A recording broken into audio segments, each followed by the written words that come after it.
आदाब नाजरीन, खास खबरों में मैं हूं आपके साथ रेशमा फारूकी। अमरीकी हमले में ईरान के कमांडर जनरल कासिम सुलेमानी के कत्ल के बाद से ईरान और अमरीका दोनों एक दूसरे के खिलाफ सख्त तेवर अपनाए हुए हैं। ईरान ने ट्रंप के सर पर $80 मिलियन इनाम का ऐलान किया है। इसी दौरान ईरान ने इराक में कुछ अमरीकी फौजी ठिकानों पर हमला कर दिया है।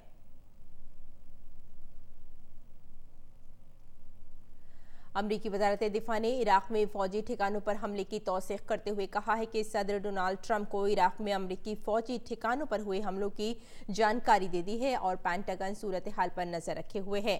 अभी तक इन हमलों में किसी के जानी नुकसान की खबर नहीं है। पेंटागन ने कहा है कि वो हमले के इब्तदाई नुकसान का अंदाजा लगाने में मसरूफ है।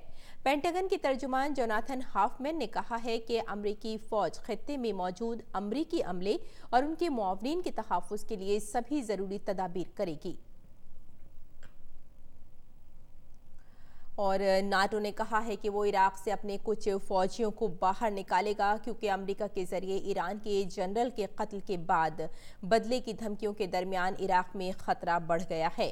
नाटो के एक अफसर ने बताया कि हालांकि ये वापसी आर्जी है, ताहम हमारे अमले की सिक्योरिटी सर फहरिस्त है।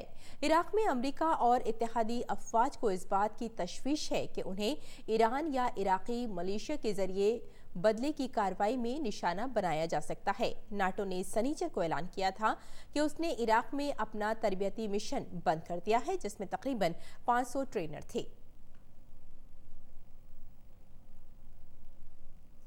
ईरान के फौजी कमांडर कासिम सुलेमानी के जनाजे में भगदड़ मचने से कल 56 लोगों की मौत हो गई। यह हादसा उस वक्त हुआ जब करमान शहर में सुलेमानी के जनाजे में शिरकत के लिए बड़ी तादाद में लोग जमा हुए थे।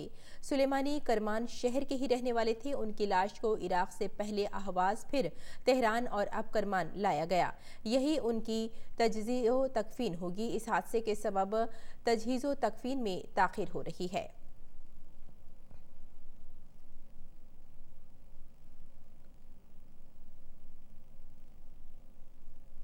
अमेरिका ने ईरान के वज़ीर ख़ारजा मोहम्मद जवाद ज़रीफ को अमरीकी वीज़ा देने से मना कर दिया है।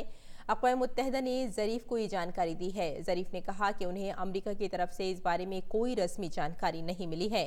ज़रीफ को अक़वाम मुत्तहिदा की सिक्योरिटी काउंसिल की एक मीटिंग में शिरकत के लिए अमेरिका जाना था। ज़रीफ ने एक ट्वीट में कहा कि अमरीकी सदर और वज़ीर ख़ारजा के ज़रिए ईरान को दी जा रही धमकियों के आगे कुछ भी नहीं है।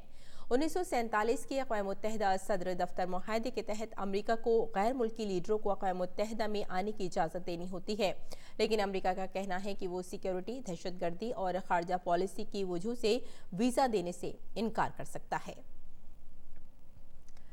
इराक के रुखसत पजीर वज़ीर आज़म ने कहा है कि अमेरिका के पास कोई मुतबादिल नहीं है और उसे अपनी अफवाज को इराक से बाहर ले जाना चाहिए, वरना उसे खतरे का सामना करना पड़ सकता है। इराक में अमेरिकी फौजी तैनात हैं जिन्हें 2014 में इराकी हुकूमत की दरख्वास्त पर उस वक्त लाया गया था जब ISIS ने इराक में तबाही मचाई थी, लेकिन अब ISIS का बड़ा हिस्सा तबाह हो चुका है।